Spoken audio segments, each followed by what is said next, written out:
Assalamualaikum warahmatullahi wabarakatuh.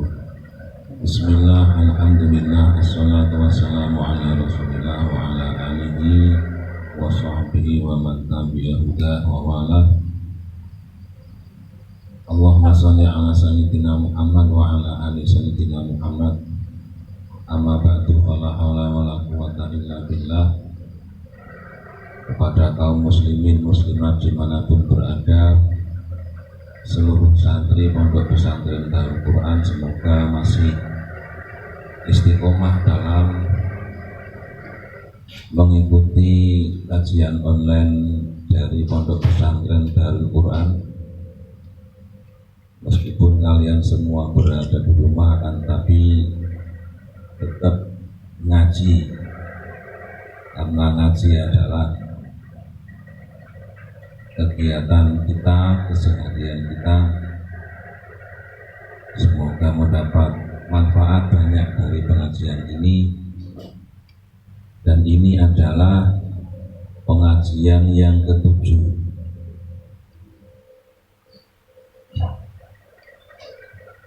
Mari kita mulai. Bismillahirrahmanirrahim. Ila hadratin Nabi Mustafa Muhammad sallallahu alaihi wasallam wa abaina wa ummahatina wa dzurriyyatina wa masyayikhina wa masyayikhi masyayikhina wa jami'il muslimina wal muslimati wal mu'minina wal mu'minat wa ila hadratin jami'il mu'allifil kutub allati ta'allamnaha wa 'allamnaha, khususan ila mu'allif kitab Rahmatul Ummah, ila hadratin Bahri Abdul Karim Bahri Marsudi Dahlan Bahri Al-Salim Aman sampai ilahi mulahati abina syai'un lillahi lahumul fatihah. A'udhu billahi minasyaitanir rajim. Bismillahirrahmanirrahim. Alhamdulillahi rabbil alamin arrahmanir rahim maliki yaumiddin. Iyyaka na'budu wa iyyaka nasta'in. Ihdinas siratal mustaqim. Siratal ladzina an'amta 'alaihim ghairil maghdubi 'alaihim waladdallin. Amin. Bismillahirrahmanirrahim. Qala al-mu'allif rahimahullahu ta'ala wa nafa'ana fi ulumihi fid dharain. Amin amin ya rabbal alamin. Faslun ay hadza faslun.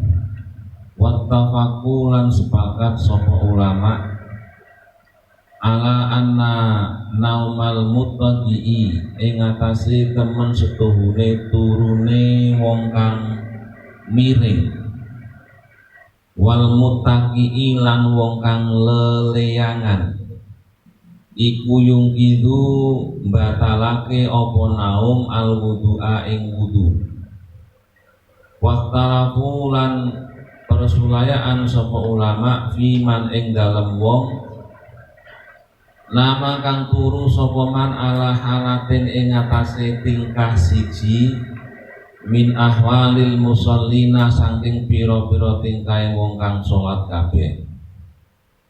Faqala nuli dawuh sapa Abu Hanifah, Imam Abu Hanifah, la yantaqidu ora dadi batal apa wudune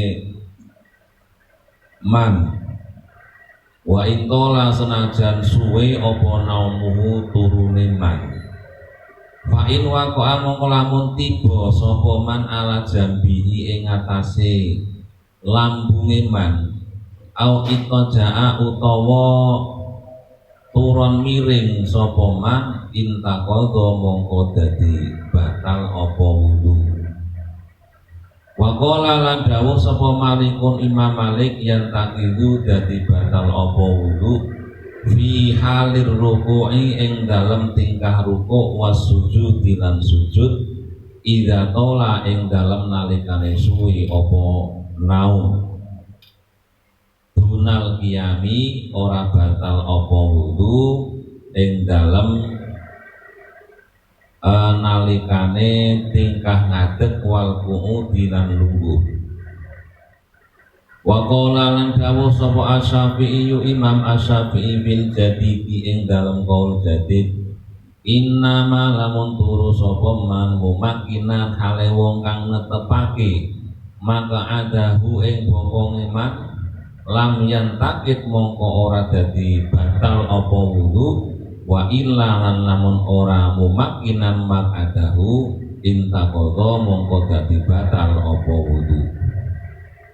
Wa qala lan dawuh sapa Imam Syafi'i fil qadimi ing dalem qaul qadim la yantakidu ora dadi batal apa wudu ala hayatin ing atase tingkah siji min hayati sholati saking pira-pira tingkahe salat wa an ahmadalan saking Ahmad wa an ahmadalan iku saking Ahmad riwayatani utawi riwayat loro al-mukhtaru utawi kaul kang den pilih iku annahu temen setuhune kelakuan intola lamun suwe apa naumul qaimi turune wong kang ngadeg wal qaidi lan wong kang lungguh warraqi lan wong kang rukuk wasajidi lan wong kang sujud wa alaihi mongko iku wajib ing atase man al wudu utawi wudu. Qala dawuh sapa al-Qatabi Imam al-Qatabi hadhihi utawi iki al-Mukhtar iku ashahur riwayati luweh sahih pira-pira riwayat wala farqa lan ora ana perbedaan iku maujud inda Syafi'i munggu Imam Asy-Syafi'i baina tulin naumi ing dalem antarane suwine turu wa qasrihi lan cendeke naum wa in ra'a senajan ngimpi sapa wong wa in ra'a senajan ngimpi sapa wong almana mati ing pira-pira turu madama ing dalem selagine langgeng sapa man iku mumakinan wong kang netepake maka adahu ing bawang keman minal ardi saking bumi idzin naumu krana utawi turu iku laisa ora ana apa naum iku bihadasin kelawan hadas fi nafsihi ing dalem awak dhewe ne naum wa inna ma huwa angin pestine utawi naum iku madinatun iku madinatun nggon penyono lil hadasi marang hadas. Pasal pertama hari ini ulama sepakat bahwa tidur dengan ibtija, tidur dengan miring ataupun tidur muttaqi, tidur terlentang ini membatalkan wudhu. Ya, ada orang tidur dengan sisi tubuhnya yang kiri ataupun yang kanan dan tidur terlentang dapat membatalkan wudhu. Sementara ulama berbeda pendapat di dalam masalah seseorang yang tidur pada satu kondisi dari beberapa kondisi orang sholat, ya, mulai berdiri, rukuk, kemudian sujud, kemudian duduk di antara dua sujud. Ini kan kondisi orang sholat kan tidak lepas dari berdiri, kemudian rukuk, kemudian sujud, kemudian duduk, baik duduk di antara dua sujud ataupun duduk dalam bagian awal maupun akhir. Ketika seseorang tidur pada saat sholat, berarti ini para ulama berbeda pendapat. Yang pertama, Imam Abu Hanifah mengatakan la yantaqidu wudu'uhu wa intola naumuhu, tidak batal wudunya meskipun tidurnya lama. Jadi enek wong sholat keturun saking ngantuke, mungkin ya saya ngantuke turu sampai suwi, ya nek bahasane suwi Kita lihat secara umumnya saja, mosok sholat sampai sak jam turu kan ya enggak lah paling ya. Artinya kita berpatokan kepada kebiasaan kalau orang sholat kemudian tidur dan dikatakan tidurnya lama, paling ya umpama rakaat pertama sampai rakaat keempat dadi makmum moro-moro tangi imam wis salam lho. Lah kok cepet men imame begitu. Ini mergo dia tidur. Jadi mergo dia tidur. Jadi ada satu anekdot yang ramai di WA itu kan. Dia masuk ke masjid pada saat Jumat, moro-moro langsung sholat. Akhirnya protes, loh, ini masjid NU mau ini? Lah nyapa? Lah kok kayak ada azane barang? Kayak nek khotbah barang. Oh, kowe turu kok gitu. Dia tidur tidak menangi azan, enggak menangi khotbah, moro-moro tangi wis umat langsung sholat Jumat ini. Seperti itu guyonan. Jadi ketika dia tidur pada saat sholat meskipun tidurnya lama, ini wudunya nggak batal menurut Imam Abu Hanifah. Dan apabila dia itu jatuh tidur tadi kemudian jatuh kemudian pada sisi kanan atau kirinya ataupun dia tidak tidur miring, maka wudunya batal. Kemudian Imam Malik mengatakan yang taqidu fi halir ruku' was sujud idza tola, wudunya batal ketika tidur pada saat ruku' dan sujud apabila juga tidurnya lama. Nek dibayangke turu saking ngantuke ya pada kondisi ruku' napa iso turu. Rukuk kok iso turu iki mbuh gambarane piye pokoke nek enek wong kok rukuk pas rukuk kuwi turu. Ya rukuk itu biasanya kejelunguk. Biasanya apa? Biasanya mosok ya nek rukuk turu kemudian kok iso rukuk rampung enggak bisa kebayang begitu. Jadi Imam Malik mengatakan wudunya batal ketika tidurnya itu pada saat rukuk dan sujud ketika tidurnya juga lama. Tidak batal wudunya ketika tidurnya pada saat berdiri dan pada saat duduk.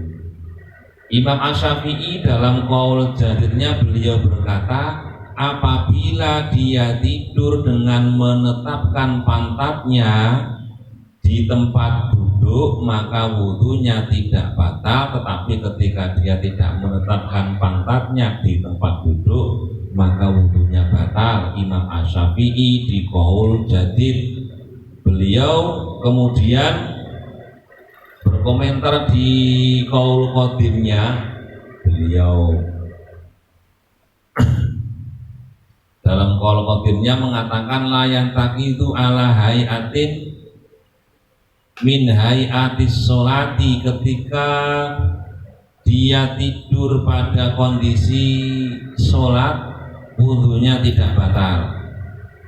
Entah kondisi seperti apa, posisi sholat seperti apa, apakah berdiri, apakah rukuk, sujud atau duduk, tetap wudunya tidak batal. Imam Asy-Syafi'i di qaul qadim. Dan dari Imam Ahmad ada beberapa riwayat.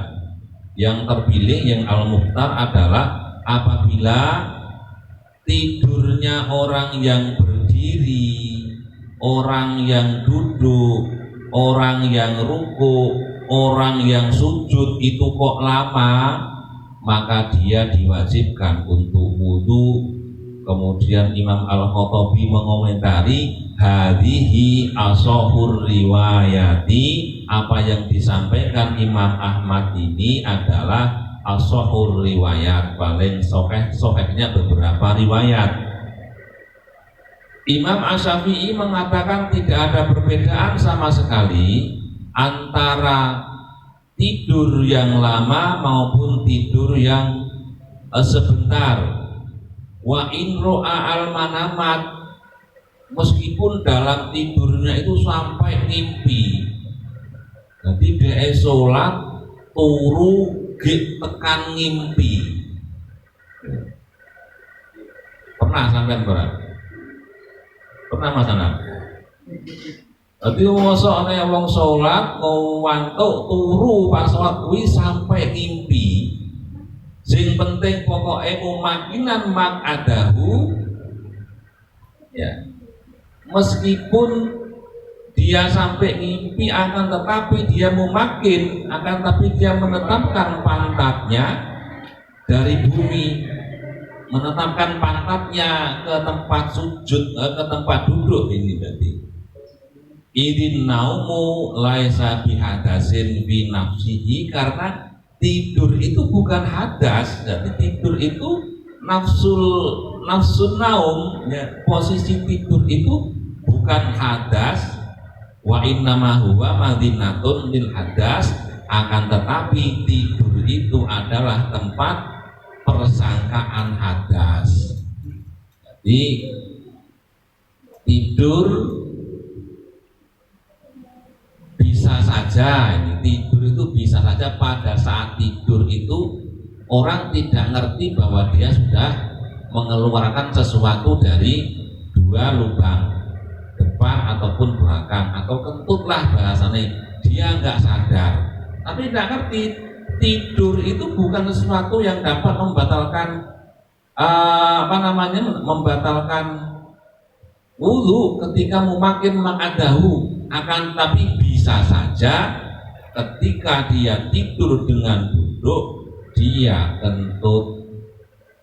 Sehingga pendapat Asy-Syafi'i mengatakan laisa an-naumu bihadasin wa innama huwa madinatun lil hadas. Itu faslun ay hadza faslun wal khariju utawi perkara kang metu, an-najisu kang najis minal badani saking badan, min ghairi sabilaini saking sakliyane dalan loro, karru api kaya dene mimisen, wal koi ilan mutah, wal fasdi lan cantuk sutat, wal hijamati lan cantuk bungkam. Hijamah itu bekam kan sekarang. Nek fasdu itu mengeluarkan darah langsung dari urat nadi yang besar. Saya kedua-duanya sudah pernah praktek ini.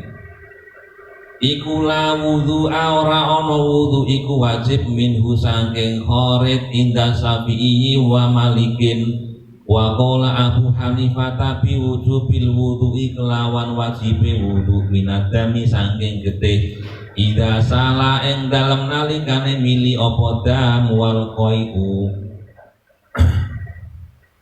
wal qai'ilan mutah ida mala'a ing dalem nalikane ngebak-ngebaki apa koe alfama ing cangkem. Wa qala lan dawuh sapa Ahmad tu Imam Ahmad ingkana lamun ana apa koe iku kathiron akeh fahisan tur banget naqadha mongko batalake apa koe ing wudu riwayatan kelawan riwayat wahidatan kang siji, wa ingkana lan lamun ana apa koe iku yasiron sithik fa anhu mongko iku saking Imam Ahmad riwayatani utawi riwayat loro.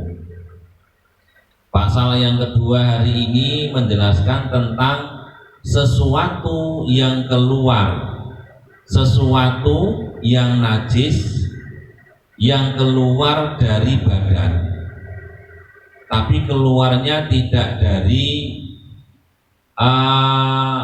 dua jalan kemaluan depan ataupun belakang, sebagaimana darah yang keluar dari hidung alias mimisen, wal qai'i dan muntah, wal fasdi fasdu itu tadi tempat saya jelaskan sedikit, fasdu itu mengeluarkan darah dari urat nadi, entah urat dari kaki ataupun dari tangan. Wal hijamah, hijamah itu menusukkan jarum atau melukai badan ke seluruh badan, berarti itu hijamah itu bekam. Ini tidak menyebabkan orang harus wudhu karena darah yang keluar dari fasdu ataupun hijamah. Artinya fasdu dan hijamah ini tidak membatalkan wudhu menurut Imam Syafi'i dan Imam Malik. Imam Abu Hanifah mengatakan wajibnya wudhu karena darah yang keluar dan darah itu mengalir. Ya. Imam Abu Hanifah menjelaskan bahwa orang wajib wudhu ketika darah yang keluar dari tubuhnya itu sampai mengalir. Artinya masuk kategori darah yang banyak, tidak sekedar darah hanya muncul dari badan tapi tidak sampai mengalir. Wal koi idza mala'a al famar, dan muntah ketika muntahan ini memenuhi mulut. Ini wudhunya batal alias wajib untuk berwudhu lagi Imam Abu Hanifah. Sementara Imam Ahmad mengatakan ingkana kathiron fahisan nakoldo riwayatan wahidatan. Apabila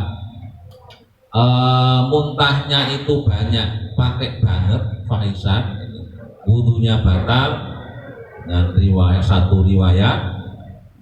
Apabila muntahannya itu sedikit, dari Imam Ahmad ada dua riwayat. Ini jadi darah ataupun sesuatu yang keluar yang najis yang keluar dari badan selain dari dua kemaluan, jalan depan ataupun jalan belakang, terjadi perbedaan pendapat yang tadi sudah kita kasih. Faslun wal kohkohatu.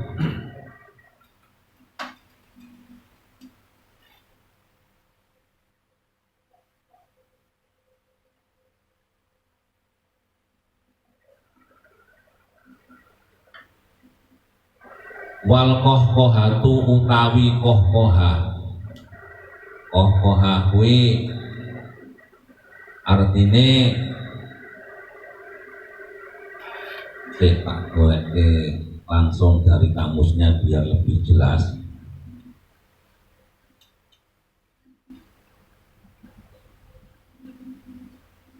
Wal kohkohatu utawi kohkoha fi sholati ing dalam sholat iku tabtuluha batalake apa kohkoha ing sholat bil ijma'i kelawan ijma', tertawa terbahak-bahak.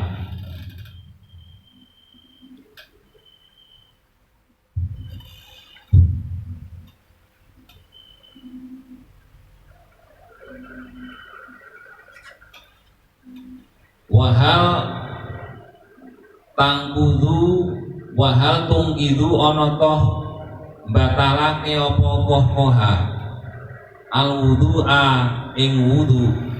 Ya. Sebentar, ini tak cepat nih kamus biar nanti ketika ada istilah-istilah yang gharib lebih jelas artinya.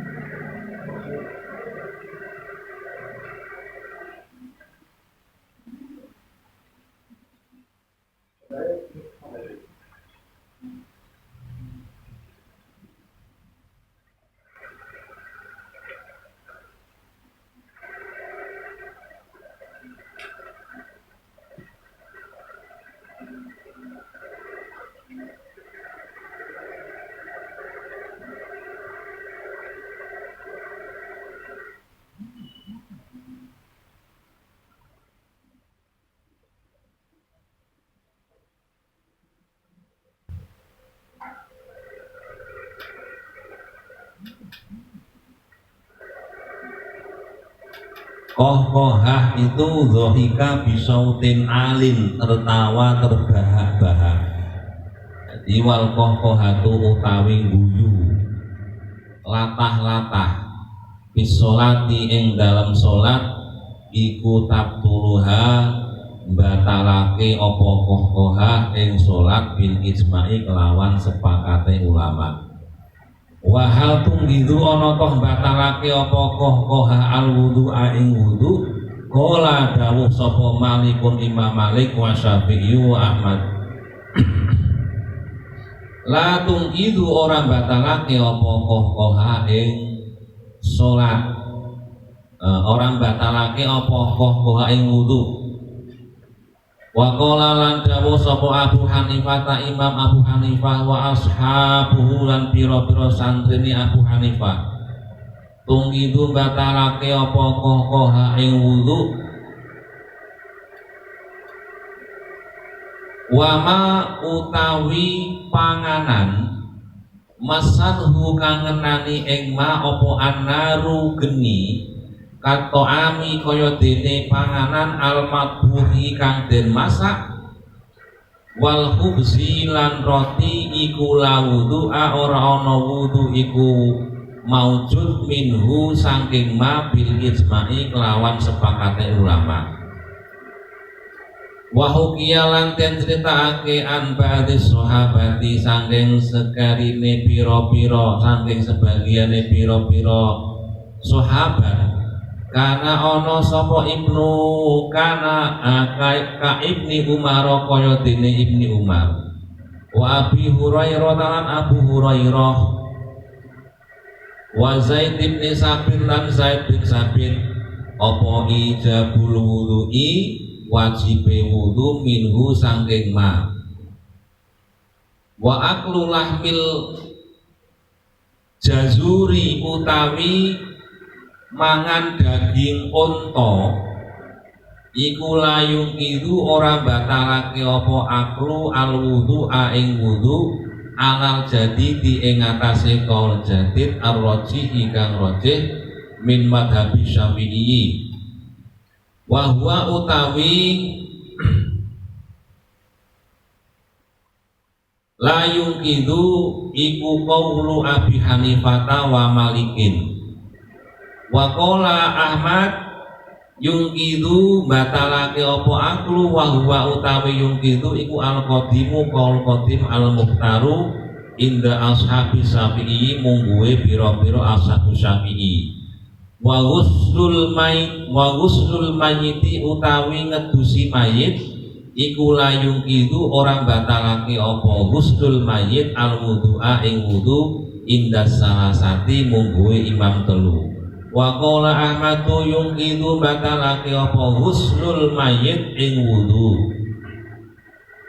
Pasal berikutnya al-qahqahah tertawa terbahak-bahak sehingga sampai terdengar suara yaitu dhohika bisautin alin maknanya tertawa dengan sampai mengeluarkan suara.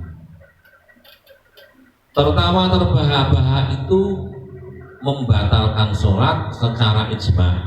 Jadi nek wong pas sholat sampai ujung latah-latah itu sholatnya batal.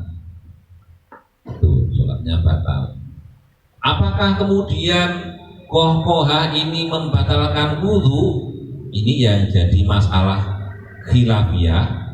Yang pertama Imam Malik dan Asy-Syafi'i serta Imam Ahmad mengatakan tidak membatalkan wudu.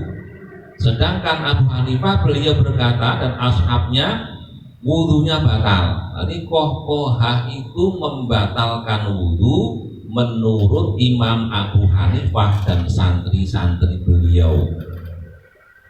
Wa ma masadhu an-naru ka ta'ami al-madbuh wal hubzi la wudu'a minhu bil ijma'.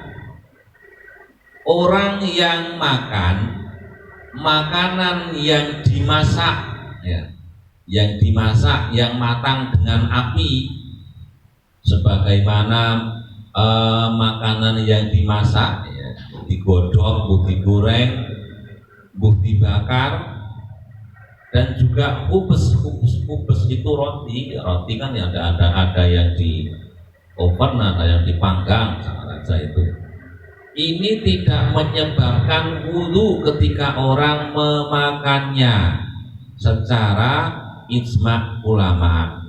Jadi nek wong wis wudu kemudian makan makanan yang dimasak dengan api, ini tidak membatalkan wudu. Wahukiya an ba'dis sahabati, diceritakan dari sebagian sahabat sebagaimana Ibnu Umar, Abu Hurairah, Zaid bin Sabit, bahwa wajib wudu karena seseorang makan masakan tadi. Ini kadang dalam beberapa kajian ada orang yang bertanya, bagaimana, apakah orang makan itu dapat membatalkan wudu? Ini ada satu cerita dari beberapa sahabat ternyata mewajibkan wudu ketika seseorang makan makanan yang dimasak. Sementara aklul lahmil jazur la yungkidul wudu'a, makan daging unta ini tidak membatalkan wudu menurut qaul jadid yang rojeh dari madhabnya Imam Syafi'i, dan ini adalah qaulnya Imam Abu Hanifah dan Imam Malik. Sementara Imam Ahmad mengatakan wudunya batal karena seseorang makan daging unta. Wa huwa al-qadim al-mukhtar inda ashabi Syafi'i, dan yungkidu dan wudu batal ini merupakan qaul qadim yang terpilih dari beberapa sahabatnya Imam Asy-Syafi'i atau santrinya Imam Asy-Syafi'i.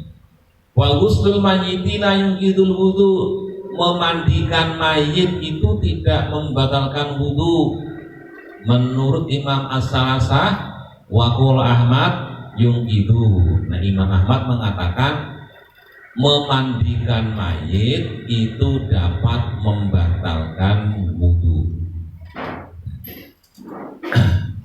Pernah ada satu cerita berkaitan dengan masalah makan unta.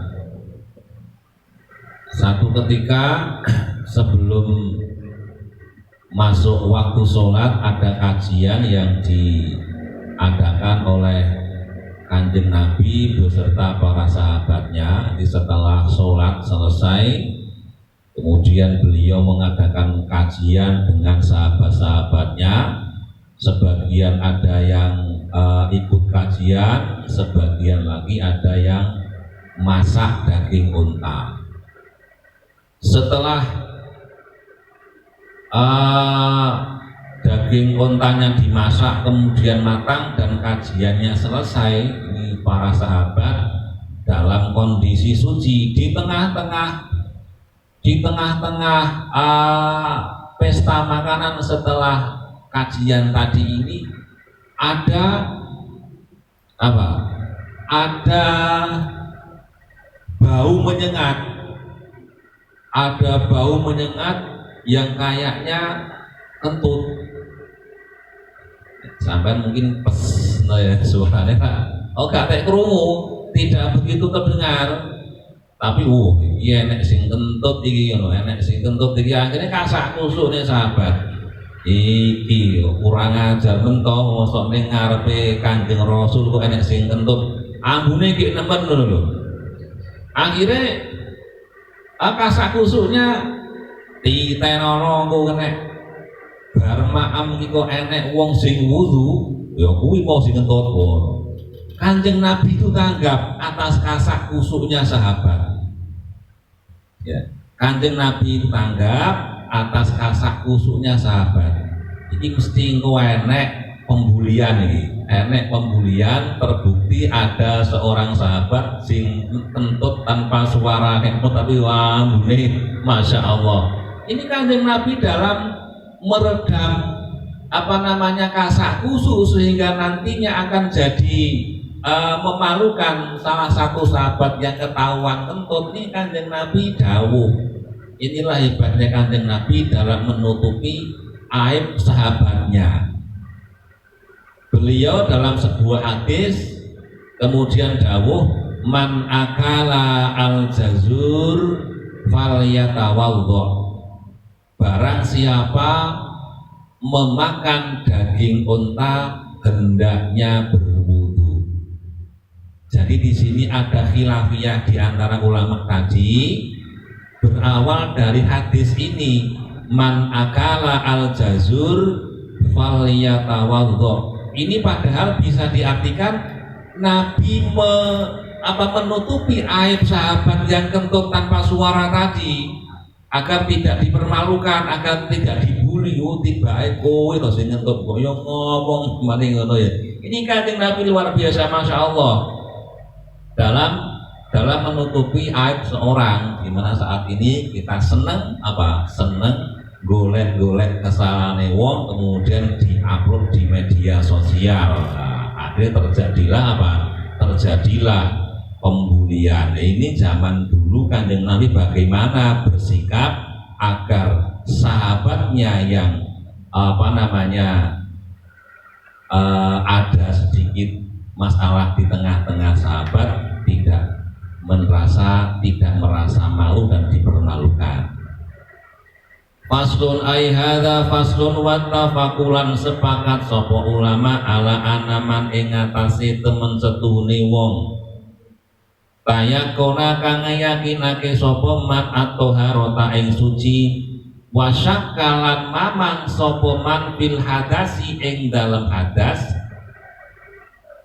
fa innahu mongko temen setuhune man iku bakin tetep ala toharoti ing atase suci liman illa malikan angin Imam Malik fa inna dhahira madhabi mongko temen setuhune dhahire madhabi Imam Malik iku annahu temen setuhune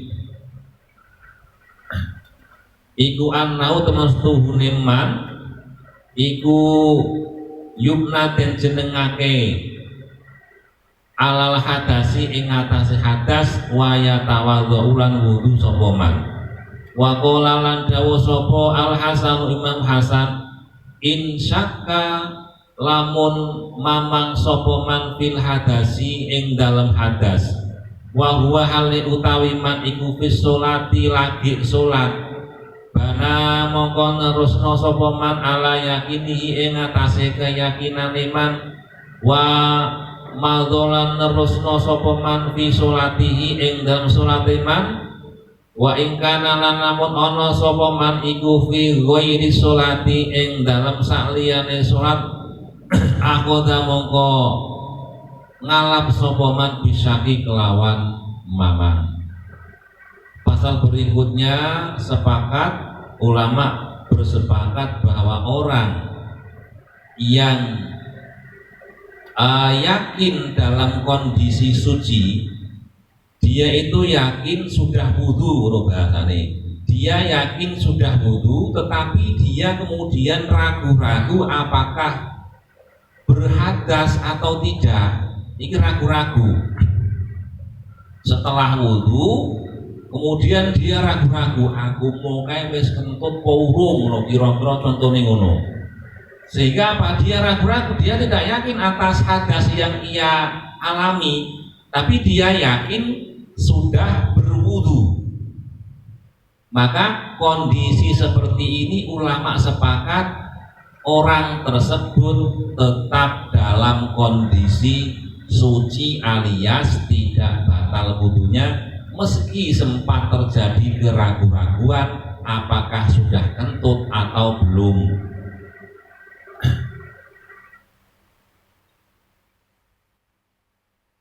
Ila malikan, kecuali Imam Malik, beliau kemudian dalam madhabnya ya orang seperti itu berhadas dan harus berwudu. Berarti Imam Malik mengatakan bahwa orang yang sudah berwudu kemudian dia ragu-ragu apakah sudah hadas atau belum, dia divonis orangnya hadas dan harus berwudu ketika akan melaksanakan sholat atau melaksanakan suatu ibadah yang butuh wudu, sebagaimana menyentuh Al-Quran. Waqala Al-Hasan, kemudian Imam Al-Hasan mengatakan apabila dia ragu-ragu tentang hadasnya sementara dia dalam keadaan sholat, jadi sholat dia ragu-ragu hadas apa tidak hadas, berarti kan dia sholat mestine wis dahulu dengan wudu, wis wudu kemudian Allahu Akbar sholat ragu-ragu, di tengah-tengah sholat dia ragu-ragu hadas apa enggak, maka bana ala yakinihi wa madhofi sholatihi, dia meneruskan atas keyakinannya apa yang ia yakini yaitu wudu, dia sudah wudu, yakin bahwa dia wudu tadi sebelum sholat dan meneruskan sholatnya sampai rampung. Ini apabila keraguan-raguannya terjadi ketika orang sedang sholat. Wa in kana fi ghairi sholati akhudha asya, akhudha bisa andaikan kok dia keraguan-raguannya tadi di luar sholat, maka hendaknya dia memutuskan dengan keraguan-raguannya, memutuskan dia membatalkan batal saja dan berwudu. Faslun ay hadza faslun wala yajuzulan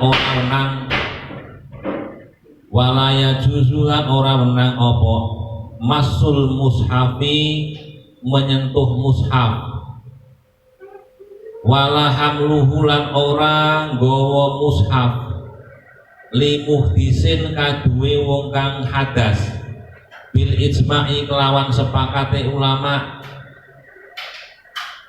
wa hukiya lan den critakake an Dawuda saking Imam Dawud, wa ghairihi lan sakliyane Dawud apa al jawazu wenange masu wa hamluhu, wa yajuzu lan wenang apa hamluhu gawa mushaf biwolafin kelawan wadah, wa alaqatin lan cantolan, ila inda Syafi'i angin mungguhe Imam Asy-Syafi'i, wa yajuzulan menang indahu mungguhe Asy-Syafi'i apa hamluhu nggawa mushaf fi amtiatin sartone barang, wa tafsirin lan tafsir, wa danani rolan piro-piro dinar, wa qalbu waroqihi lan bolak-balik kertase mushaf bi'audin kelawan bi'audin kelawan puding nek biyen bi'audin kelawan kayu atau kelawan tongkat cilik. Pasal berikutnya adalah